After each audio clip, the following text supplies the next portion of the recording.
বিশেষ করে কিছুক্ষণ আগ পর্যন্ত কিন্তু একেবারে জরুরি বিভাগের সামনেও যারা জরুরি বিভাগে জরুরি সেবা নিতে এসেছিল বিভিন্ন গুরুতর আহত অবস্থায় তারাও কিন্তু আসলে সেবা পাচ্ছে না। তবে ছাত্রদের সাথে আলাপ আলোচনার মাধ্যমে কিন্তু এই মুহূর্তে জরুরি বিভাগে কিছুটা সেবা দেওয়া হচ্ছে। জরুরি বিভাগে যারা আসছেন তাদেরকে ভেতরে প্রবেশ করানো হচ্ছে। মেডিকেলের জরুরি বিভাগের বাইরে যে গেট, কলাপসিবল গেট, সেটিও কিন্তু তালা মেরে রাখা হয়েছিল। তারপরে এক পর্যায়ে ছাত্ররা এসে 4টার দিকে কিন্তু সে তালা ভেঙে তারপরে ভেতরে প্রবেশ করে এবং এই মুহূর্তে কিন্তু যারা চিকিৎসা সেবা নিতে এসেছেন সেই স্বজনরা কিন্তু রীতিমতো দুশ্চিন্তায় পড়ে গেছেন। আমরা আসলে এমনও শুনেছি, আসলে বলছে আমরা আসার আগেই ঘটনাগুলো ঘটেছে। এখানে এই যে একের পর এক রোগী কিন্তু আসলে নিয়ে চলে যাওয়া হচ্ছে, অর্থাৎ চট্টগ্রাম মেডিকেলের সেবা পাচ্ছে না, তাদেরকে সেবা দেওয়া হচ্ছে না, তারা কিন্তু এখান থেকে বের হয়ে চলে যাচ্ছেন বিভিন্ন বেসরকারি হাসপাতালের দিকে। আমরা আইসিইউ থেকে বের হয়েছে, যেটি এখন এইমাত্র আমাদেরকে জানালো এই রোগীটি কিন্তু আইসিইউ থেকে বের হয়েছে। অর্থাৎ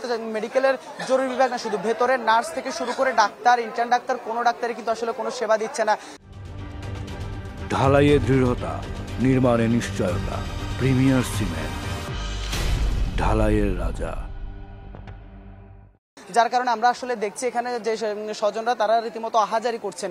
ভেতরে একটি ইনজেকশন দেওয়ার জন্য নার্সদের বলা হলেও কিন্তু তারা সেটি দেননি। তবে ছাত্ররা যেটি বলছেন যে গতকালকে ঢাকা বিশ্ববিদ্যালয় ঢাকা মেডিকেলে যেটি ঘটেছে সেটি তারা শাস্তি চান। যারা রোগী স্বজন তারাও বলেন এই ধরনের অনাকাঙ্ক্ষিত ঘটনা তারা শাস্তি চান। তবে সেটিকে আসলে পুঁজি করে যেভাবে সাধারণ রোগীদেরকে আসলে জিম্মি করা হচ্ছে, আমরা কিন্তু গত 1 ঘন্টা যাবত এই মানুষটিকে আসলে এখানে দেখছি, কিন্তু এখন পর্যন্ত তারা আসলে চিকিৎসার কোনো ধরনের ব্যবস্থা আমরা কিন্তু দেখিনি। আমরা ব্রেন স্ট্রোক করা রোগী দেখেছি যাকে এখানে নিয়ে আসা হয়েছে এবং এখান থেকে আবার তাকে নিয়ে যাওয়া হয়েছে। রীতিমতো আসলে একটি করুণ পরিস্থিতি তৈরি হয়েছে চট্টগ্রাম মেডিকেলে।